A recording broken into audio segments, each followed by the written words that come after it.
The second dialogue Hylas. I beg your pardon, Philinus, for not meeting you sooner. All this morning my head was so filled with our late conversation that I had not leisure to think of the time of the day, or indeed of anything else. Philinus. I am glad you were so intent upon it, in hopes if there were any mistakes in your concessions, or fallacies in my reasonings from them, you will now discover them to me. Hyl. I assure you I have done nothing ever since I saw you, but search after mistakes and fallacies, and, with that view, have minutely examined the whole series of yesterday's discourse. But all in vain, for the notions it led me into, upon review, appear still more clear and evident, and, the more I consider them, the more irresistibly do they force my assent. Phil. And is not this, think you, a sign that they are genuine, that they proceed from nature, and are conformable to right reason? Truth and beauty are in this alike, that the strictest survey sets them both off to advantage, while the false luster of error and disguise cannot endure being reviewed, or too nearly inspected. Hyl. I own there is a great deal in what you say.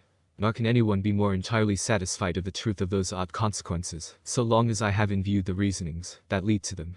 But, when these are out of my thoughts, there seems, on the other hand, something so satisfactory, so natural and intelligible, in the modern way of explaining things that, I profess, I know not how to reject it.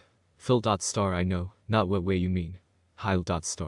I mean the way of accounting for our sensations or ideas. Phil. How is that? Hyl. It is supposed the soul makes her residence in some part of the brain, from which the nerves take their rise, and are thence extended to all parts of the body, and that outward objects, by the different impressions they make on the organs of sense, communicate certain vibrative motions to the nerves, and these being filled with spirits, propagate them to the brain or seat of the soul, which, according to the various impressions or traces thereby made in the brain, is variously affected with ideas. Phil. And call you this an explication of the manner whereby we are affected with ideas? Hyl. Why not, Philinus? Have you anything to object against it? Phil. I would first know whether I rightly understand your hypothesis. You make certain traces in the brain, to be the causes or occasions of our ideas. Pray tell me, whether by the brain you mean any sensible thing. Hyl. What else think you I could mean? Phil. Sensible things are all immediately perceivable, and those things which are immediately perceivable are ideas, and these exist only in the mind. Thus much you have, if I mistake not, long since agreed to. Hyl. I do not deny it. Phil. The brain therefore you speak of, being a sensible thing, exists only in the mind. Now, I would fain know, whether you think it reasonable to suppose that one idea or thing existing in the mind occasions all other ideas. And, if you think so, pray how do you account for the origin of that primary idea or brain itself? Hyl. I do not explain the origin of our ideas by that brain, which is perceivable to sense, this being itself only a combination of sensible ideas, but by another which I imagine. Phil. But are not things imagined as truly in the mind as things perceived? Hyl. I must confess they are. Phil. It comes, therefore, to the same thing, and you have been all this while accounting for ideas by certain motions or impressions of the brain, that is, by some alterations in an idea, whether sensible or imaginable it matters not. Hyl. I begin to suspect my hypothesis. Phil. Besides spirits, all that we know or conceive are our own ideas. When, therefore, you say all ideas are occasioned by impressions in the brain, do you conceive this brain or no? If you do, then you talk of ideas imprinted in an idea causing that same idea, which is absurd. If you do not conceive it, you talk unintelligibly, instead of forming a reasonable hypothesis. Hyl. I now clearly see it was a mere dream. There is nothing in it.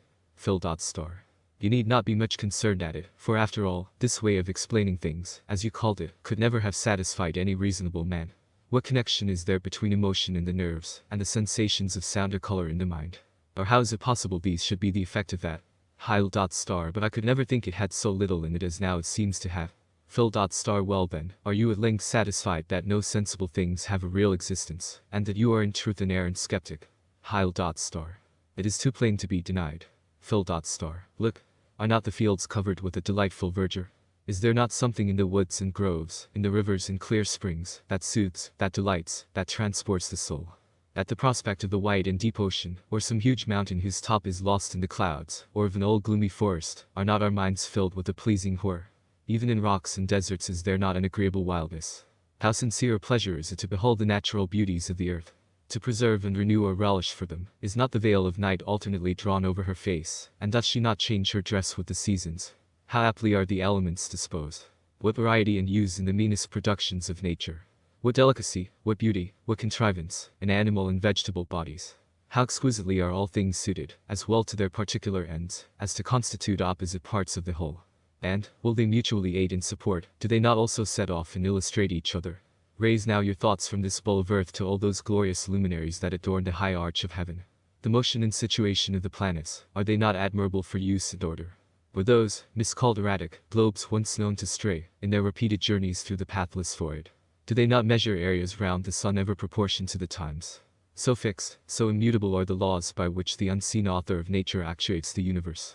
How vivid and radiant is the luster of the fixed stars. How magnificent and rich, that negligent profusion with which they appear to be scattered throughout the whole azure vault. Yet, if you take the telescope, it brings into your sight a new host of stars, that escape the naked eye. Here they seem contiguous in minute, but to a nearer view immense orbs of light at various distances, far sunk in the abyss of space. Now you must call imagination to your aid. The feeble narrow sense cannot descry innumerable worlds revolving round the central fires, and in those worlds the energy of an all-perfect mind displayed in endless forms. But neither sense nor imagination are big enough to comprehend the boundless extent, with all its glittering furniture. Though the laboring mind exert and strain each power to its utmost reach, there still stands out ungrasped a surplusage immeasurable. Yet all the vast bodies that compose this mighty frame, how distant and remote soever, are by some secret mechanism, some divine art and force, linked in a mutual dependence and intercourse with each other, even with this earth, which was almost slipped from my thoughts, and lost in the crowd of worlds. Is not the whole system immense, beautiful, glorious beyond expression and beyond thought? What treatment, then, do those philosophers deserve, who would deprive these noble and delightful scenes of all reality? How should those principles be entertained that lead us to think all the visible beauty of the creation of false imaginary glare? To be plain, can you expect this skepticism of yours will not be thought extravagantly absurd by all men of sense? Heil. Other men may think as they please, but for your part you have nothing to reproach me with. My comfort is, you are as much a skeptic as I am. Phil. There, Hylas, I must beg leave to differ from you. Heil. What? Have you all along agreed to the premises, and do you now deny the conclusion, and leave me to maintain those paradoxes by myself which you led me into? This surely is not fair. Phil. I deny that I agreed with you in those notions that led to skepticism.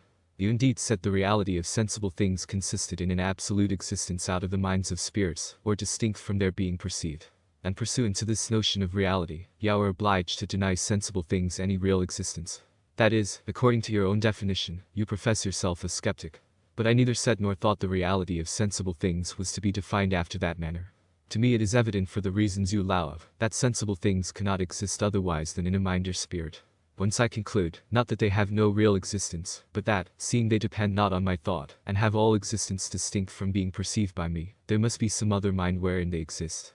As sure, therefore, as the sensible world really exists, so sure is there an infinite omnipresent spirit who contains and supports it. Heil. What? This is no more than I and all Christians hold, nay, and all others too who believe there is a God, and that he knows, and comprehends all things. Phil. But here lies the difference. Men commonly believe that all things are known or perceived by God, because they believe the being of a God, whereas I, on the other side, immediately and necessarily conclude the being of a God, because all sensible things must be perceived by him. Heil. But, so long as we all believe the same thing, what matter is it how we come by that belief? Phil. But neither do we agree in the same opinion. For philosophers, though they acknowledge all corporeal beings to be perceived by God, yet they attribute to them an absolute subsistence distinct from their being perceived by any mind whatever, which I do not. Besides, is there no difference between saying, there is a God, therefore he perceives all things, and saying, sensible things do really exist, and, if they really exist, they are necessarily perceived by an infinite mind, therefore there is an infinite mind or God. This furnishes you with a direct and immediate demonstration, from a most evident principle, of the being of a God. Divines and philosophers have proved beyond all controversy, from the beauty and usefulness of the several parts of the creation, that it was the workmanship of God. But that setting aside all help of astronomy and natural philosophy, all contemplation of the contrivance, order, and adjustment of things in infinite mind, should be necessarily inferred from the bare existence of the sensible world, is an advantage to them only who have made this easy reflection. That the sensible world is that which we perceive by our several senses, and that nothing is perceived by the senses beside ideas, and that no idea or archetype of an idea can exist otherwise than in a mind. You may now, without any laborious search into the sciences, without any subtlety of reason, or tedious length of discourse, oppose and baffle the most strenuous advocate for atheism. Those miserable refuges, whether in an eternal succession of unthinking causes and effects, or in a fortuitous concourse of atoms, those wild imaginations of Vanini, Hobbes, and Spinoza. In a word, the whole system of atheism, is it not entirely overthrown? By this single reflection on the repugnancy included in supposing the whole, or any part, even the most rude and shapeless, of the visible world, to exist without a mind. Let any one of those abettors of impiety but look into his own thoughts, and there try if he can conceive how so much as a rock, a desert, a chaos, or confused jumble of atoms, how anything at all, either sensible or imaginable, can exist independent of a mind. And he need go no farther to be convinced of his folly. Can anything be fairer than to put a dispute on such an issue, and leave it to a man himself to see if he can conceive, even in thought, what he holds to be true in fact, and from a notional to allowed a real existence? It cannot be denied there is something highly serviceable to religion in what you advance. But do you not think it looks very like a notion entertained by some eminent moderns, of seeing all things in God? I would gladly know that opinion. Pray explain it to me. They conceive that the soul, being immaterial, is incapable of being united with material things, so as to perceive them in themselves, but that she perceives them by her union with the substance of God, which, being spiritual, is therefore purely intelligible, are capable of being the immediate object of a spirit's thought. Besides, the divine essence contains in it perfections correspondent to each created being, and which are, for that reason, proper to exhibit or represent them to the mind. I do not understand how our ideas, which are things altogether passive and inert, can be the essence, or any part, or like any part, of the essence or substance of God, who is an impassive, indivisible, pure, active being. Many more difficulties and objections there are which occur at first view against this hypothesis, but I shall only add that it is liable to all the absurdities of the common hypothesis, in making a created world exist otherwise than in the mind of a spirit.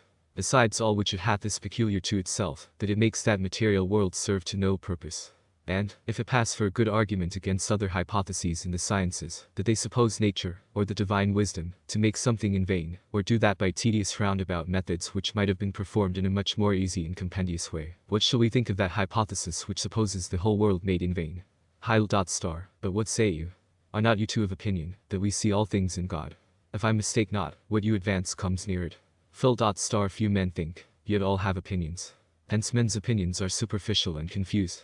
It is nothing strange that tenets which in themselves are ever so different, should nevertheless be confounded with each other, by those who do not consider them attentively. I shall not therefore be surprised if some men imagine that I run into the enthusiasm of Malebranche, though in truth I am very remote from it. He builds on the most abstract general ideas, which I entirely disclaim. He asserts an absolute external world, which I deny. He maintains that we are deceived by our senses, and know not the real natures, or the true forms and figures of extended beings, of all which I hold the direct contrary. So that upon the whole there are no principles more fundamentally opposite than his and mine. It must be owned, that I entirely agree with what the Holy Scripture saith, that in God we live, and move and have our being. But that we see things in his essence, after the manner above set forth, I am far from believing. Take here in brief my meaning. It is evident that the things I perceive are my own ideas, and that no idea can exist unless it be in a mind. Nor is it less plain that these ideas are things by me perceived, either themselves of their archetypes, exist independently of my mind.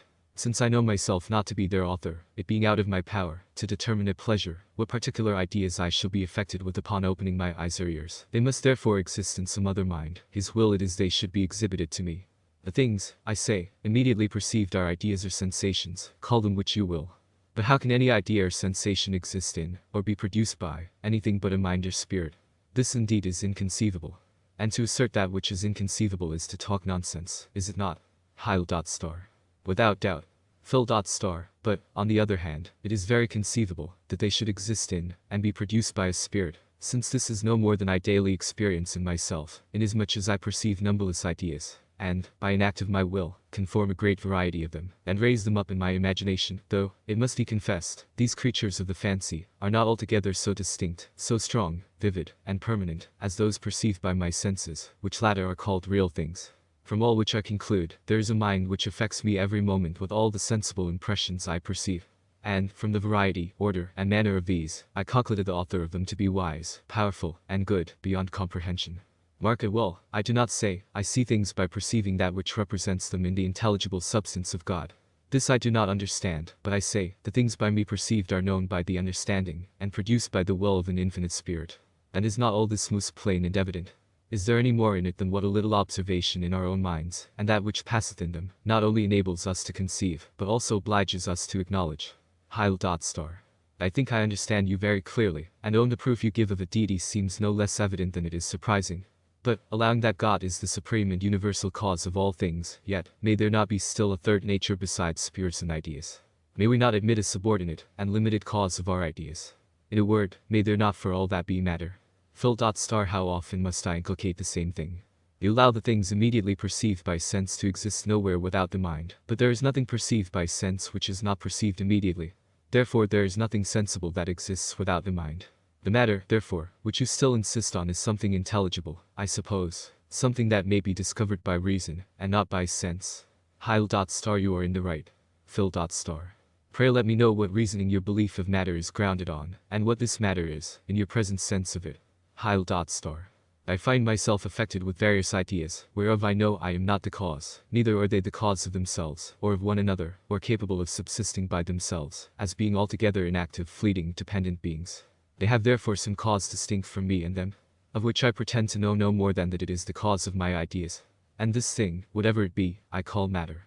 Phil. Tell me, Hylas, hath everyone a liberty to change the current proper signification attached to a common name in any language? For example, suppose a traveler should tell you that in a certain country men pass unhurt through the fire, and, upon explaining himself, you found he meant by the word fire that which others call water. Or, if he should assert that there are trees that walk upon two legs, meaning men by the term trees, would you think this reasonable? Heil. No, I should think it very absurd. Common custom is the standard of propriety in language.